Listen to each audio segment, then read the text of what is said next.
കുട്ടികളെ തട്ടിക്കൊണ്ടുപോകാനായി 3 അംഗ സംഘം വീടുകളിലേക്ക് എത്തുന്നു. സംഘത്തിലുള്ളത് 2 സ്ത്രീകളും മലയാളിയായ ഒരു യുവാവും. യുവാവിൻ്റെ ചിത്രം സഹിതം കഴിഞ്ഞ കുറേ ദിവസങ്ങളായി സമൂഹ മാധ്യമങ്ങളിൽ പ്രചരിക്കുന്ന ഒരു പോസ്റ്റാണിത്. ഇയാളെ എവിടെ കണ്ടാലും പോലീസിൽ അറിയിക്കണമെന്നാണ് ആ പോസ്റ്റിൽ തന്നെ പറയുന്നത്. ഈ കുട്ടികളെ തട്ടിക്കൊണ്ടുപോകുന്ന സംഘത്തിലെ പ്രധാനി എന്ന് പറയപ്പെടുന്ന ഈ ചിത്രത്തിൽ കാണുന്ന ആ വ്യക്തി തന്നെ ഇപ്പോൾ എനിക്കൊപ്പം ചേരുകയാണ്. അദ്ദേഹത്തിൻ്റെ പേര് അഫ്സൽ എന്നാണ്. ആലപ്പുഴ ജില്ലയിലെ കായംകുളം രണ്ടാംകുറ്റി സ്വദേശിയാണ് അഫ്സൽ. യഥാർത്ഥത്തിൽ അഫ്സലിന് വീടിന് പുറത്തേക്ക് ഇറങ്ങാൻ വയ്യാത്ത അവസ്ഥയാണ്. ആരോ അഫ്സലിൻ്റെ ചിത്രം ദുരുപയോഗം ചെയ്തുകൊണ്ട് ഇത്തരത്തിൽ പ്രചരിപ്പിക്കുകയായിരുന്നു. അഫ്സലെ, എന്താണ് ഈ സംഭവം? അഫ്സൽ ഇത് അറിയുന്നത് എങ്ങനെയാണ്? ഇത് എനിക്കൊന്നും അറിയത്തില്ല. ഞാൻ 3 ദിവസം മുമ്പ് രാത്രി വീട്ടിൽ കിടക്കാനായിട്ട് വന്നപ്പോഴാണ് അപ്പുറത്തുള്ള അയൽവാസികളെല്ലാം കൂടെ ഓടി വീട്ടിലോട്ട് വരുന്നത്. വീട്ടിൽ അത് ജനലിലടിച്ചിട്ട് പറഞ്ഞ്, നിനക്ക് ഇതെന്തുവാടാ കാണുന്നതെന്ന് ചോദിച്ച് എന്നെ ഇതുപോലെ അവർ ഷെയർ ചെയ്ത് തന്നൊരു വീഡിയോ കണ്ടപ്പോൾ അതിനകത്ത് എൻ്റെ ഫോട്ടോ വെച്ചിട്ട് ഞാൻ കുട്ടികളെ തട്ടിക്കൊണ്ട് പോകുന്ന ആളാണെന്നും എന്നെ എവിടെ കണ്ടാലും പോലീസിൽ ഏൽപ്പിക്കണമെന്നും എന്നും പറഞ്ഞാൽ ഒരു ഞാൻ മനസ്സാവാച അറിഞ്ഞ കാര്യമില്ല. ഞാൻ വീട്ടിൽ കിടന്ന് ഞാനാണ്. ഇതെന്താ സത്യാവസ്ഥയെന്ന് എനിക്കറിയത്തില്ല.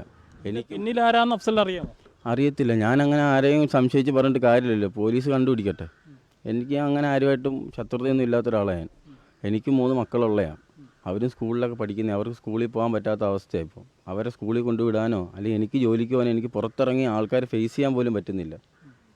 ഇതെന്തോ സത്യാവസ്ഥയെന്ന് ഞാൻ സ്റ്റേഷനിൽ കംപ്ലയിൻറ്റ് കൊടുത്തിട്ടുണ്ട്.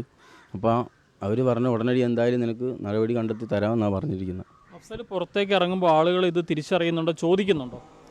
ആൾക്കാർ ചോദിക്കണമെന്ന് വെച്ച് കഴിഞ്ഞാൽ എന്നെ കാണുമ്പോൾ ആൾക്കാർ വണ്ടി നിർത്തി, ആൾക്കാർക്കൊക്കെ ഞാനിപ്പോൾ കുട്ടികളെ പിടിക്കുന്ന ആളായിട്ടാണ് എല്ലാവരും ചിത്രീകരിച്ചിരിക്കുന്നത്. എല്ലാവരുടെയും കണ്ണിലിപ്പോൾ അങ്ങനെ. എനിക്ക് അതുകൊണ്ട് വീടിന് വെളിയിൽ ഇറങ്ങാൻ പറ്റാത്തൊരവസ്ഥയാണ്.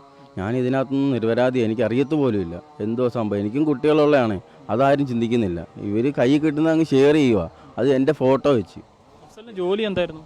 എനിക്ക് ജോലി, ഞാൻ പെയിൻറ്റിങ്ങിൻ്റെ പണിക്കും. ഇപ്പം ഞാൻ ആക്രി കച്ചവടത്തിനാണ് പോകുന്നത്. ഓരോ വീടുകൾ കയറി ഇറങ്ങി സാധനങ്ങൾ മേടിക്കുന്ന എൻ്റെ ജോലി. പിന്നെ മീൻ കച്ചവടത്തിന് പോകും. എനിക്ക് കുഞ്ഞുങ്ങളെ വളർത്തണ്ടേ. അപ്പോൾ ഞാൻ അന്നന്ന് എന്തോ കിട്ടുന്ന അങ്ങനെ ജോലിക്ക് പൊയ്ക്കൊണ്ടിരുന്നു. ഇപ്പോൾ എനിക്ക് ഒന്നിനും പോകാൻ പറ്റാത്ത അവസ്ഥയാണ്. ഒരു ബിസ്ക്കറ്റ് മേടിക്കാൻ പോലും എനിക്ക് വെളിയിലോട്ട് കടയിലോട്ട് പോകാൻ പറ്റത്തില്ല. അപ്പുറത്ത് അമ്പലത്തിൽ ഉത്സവമായിരുന്നു. അവിടെ അങ്ങോട്ട് ഇറങ്ങി ചെന്നപ്പോൾ തന്നെ 1000 ആൾക്കാർ എൻ്റെ അടുത്ത് ചോദിക്കുക, ഞാൻ എന്തോ മറുപടി കൊടുക്കും ഇതിന്. എനിക്കറിയത്തില്ല എന്തോ സംഭവം. ഇത് പോലീസ് പറയുന്നത് എന്തായാലും നിനക്ക് നടപടി കണ്ടെത്തി തരാമെന്നാണ് പറഞ്ഞേക്കുന്നത്. അത് ഞാൻ ആ വഴിക്ക് വിട്ടേക്കുക. എന്താണെങ്കിലും ഈ സംഭവത്തിൻ്റെ സത്യാവസ്ഥ ഇതാണ്. നിങ്ങളിൽ പലരും, ഇതിപ്പോൾ കണ്ട നിങ്ങളിൽ പലരും ഒരുപക്ഷെ അപ്പറയുന്ന പോസ്റ്റ് ഷെയർ ചെയ്തവരായിരിക്കാം.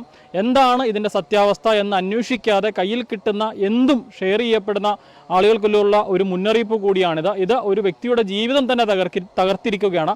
അഫ്സലിന് 3 കുട്ടികളുണ്ട്. ആ കുട്ടികൾക്കൊരു ബിസ്ക്കറ്റ് വാങ്ങാൻ അവരെയും കൊണ്ട് പുറത്തേക്ക് പോലും ഇറങ്ങാൻ പറ്റാത്ത അവസ്ഥയാണ് ഇപ്പോഴുള്ളത്. ഈ കുട്ടികളെ എവിടെ നിന്ന് തട്ടിക്കൊണ്ടുവന്നതാണ് എന്ന് ചോദിച്ചുകൊണ്ട് അഫ്സലിനെ തടഞ്ഞു നിർത്തുന്ന ഒരു സംഭവമാണ് ഇപ്പോൾ ഉണ്ടായിക്കൊണ്ടിരിക്കുന്നത്. ഈ യുവാവിന് ജീവിക്കാൻ വയ്യാത്തൊരവസ്ഥ ഉണ്ടായതോടുകൂടി ഇദ്ദേഹം ഇപ്പോൾ ഈ സംഭവത്തിൽ പോലീസിൽ പരാതി നൽകിയിട്ടുണ്ട്. കായംകുളം പോലീസിൽ പരാതി നൽകിയിട്ടുണ്ട്. പോലീസ് കേസെടുത്ത് അന്വേഷണം ആരംഭിച്ചിരിക്കുകയാണ്. സൈബർ സെല്ലിൻ്റെ കൂടി സഹായത്തോടു കൂടിയാണ് പോലീസ് അന്വേഷണം നടത്തുന്നത്. ആരാണ് ഇത് പ്രചരിപ്പിച്ചത് എന്നുള്ളത് എത്രയും വേഗം കണ്ടെത്തി നിയമ നടപടികൾ സ്വീകരിക്കുമെന്നാണ് ഈ വിഷയത്തിൽ പോലീസ് പറയുന്നത്. ആലപ്പുഴയിൽ നിന്നും അരുൺ മലയിലിനൊപ്പം Rahul Irumbukuzhi, focus news team.